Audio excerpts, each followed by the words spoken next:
বন্ধুসকল, আপোনালোকে এইকেইটা বস্তু ল'বলৈ আৰু দম দি হ'লেও খুজি ল'বলৈ কেতিয়াও লাজ বা ভয় নকৰিব।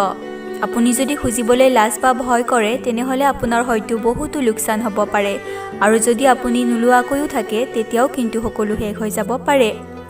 বন্ধুসকল, আপুনিতো সত্যত আছে, গতিকে ভয় কিহৰ?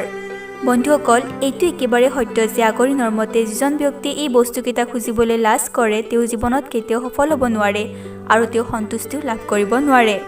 বন্ধুসকল, আপোনালোকে মহান পণ্ডিত চাণক্যৰ কথাটো শুনিছেই।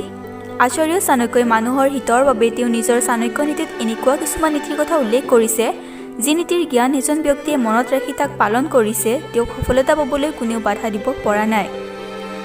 গতিকে বন্ধুসকল, আজি মই আপোনালোকক সেই বস্তুকেইটাৰ কথা ক'ম যিবোৰ বস্তু ল'বলৈ আপোনালোকে কেতিয়াও লাজ বা আপোনাৰ অধিকাৰেৰে খুজিবলৈ কেতিয়াও কুণ্ঠাবোধ নকৰিব। বিশেষকৈ পুৰুষেতো একেবাৰেই লাজ নকৰিব, নহ'লে আপুনি কেতিয়াও কোনো কামতেই সফল হ'ব নোৱাৰিব।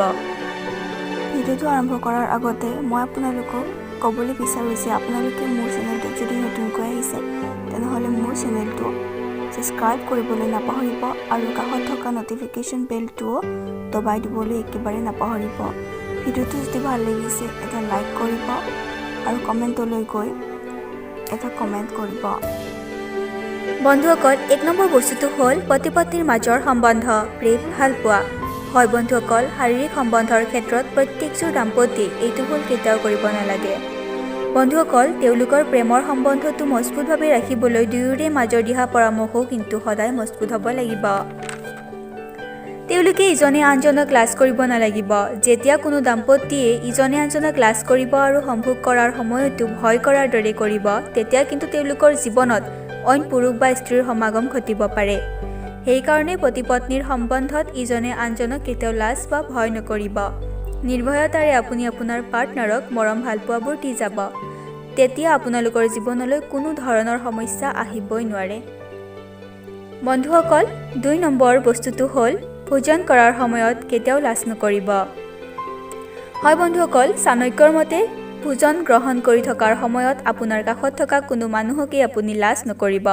হয় বন্ধুসকল, যিজন ব্যক্তিয়ে খোৱাৰ সময়ত লাজ কৰে তেওঁ সদায় কিন্তু সুখতেই শুব লগা হয়, আৰু এই সমস্যাটো কিন্তু তেওঁৰ বাবে বহুত ডাঙৰ সমস্যা হয়।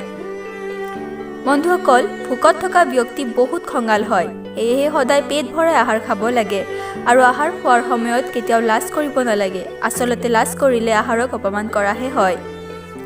3 নম্বৰত, গুৰুৰ পৰা শিক্ষা লাভ কৰাৰ সময়ত বা কাৰোবাৰ পৰা কিবা জানিব লগা কথা জনাৰ সময়ত কেতিয়াও ভয় বা লাজ নকৰিব। হয় বন্ধুসকল, চাণক্যৰ মতে নিজৰ শিক্ষাগুৰুৰ পৰা জ্ঞান লোৱাৰ সময়ত লাজ কেতিয়াও কৰিব নালাগে, কাৰণ লাজ কৰিলে তেওঁ কেতিয়াও জ্ঞান সম্পূৰ্ণভাৱে অৰ্জন কৰিবই নোৱাৰিব, আৰু এনেকুৱা ব্যক্তি জীৱনতো কেতিয়াও সফলতা পাবই নোৱাৰে। এইকাৰণেই কোৱা হয় যে অসম্পূৰ্ণ জ্ঞানেই মানুহৰ অফলতাৰ মূল কাৰণ।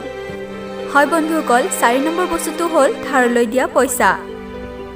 আচাৰ্য চাণক্যৰ মতে কোনো ব্যক্তিয়ে যদি অন্য কোনো ব্যক্তিক পইচা ধাৰলৈ দি থৈছে তেন্তে সেই পইচা তেওঁ সেই ব্যক্তিজনৰ পৰা সময়ত খুজিব লাগে। যিজন ব্যক্তিয়ে নিজৰেই পইচা খুজিবলৈ লাজ কৰে তেওঁ জীৱনত কেতিয়াও ধনী হ'বই নোৱাৰে। এনেকুৱা কৰিলে আপুনি একেবাৰেই বৰবাদো হৈ যাব পাৰে। এইকাৰণে আপুনি ধাৰলৈ দিয়া পইচা খুজিবলৈ কেতিয়াও লাজ বা ভয় নকৰিব, কাৰণ বন্ধুসকল সেই ধাৰলৈ দিয়া পইচাটো আপোনাৰেই, নিজৰ পইচা, আপোনাৰ কষ্টৰ পইচা। আচাৰ্য চাণক্যইও সকলোকে এইটোৱেই পৰামৰ্শ দিয়ে যে আপুনি এনেধৰণৰ ভুল জীৱনত কেতিয়াও নকৰিব। জীৱনত সফলতা যদি পাবলৈ আপোনালোকে বিচাৰিছে তেনেহ'লে এইকেইটা বস্তু লোৱাৰ পৰা আপোনালোকে কেতিয়াও লাজ বা ভয় নকৰিব।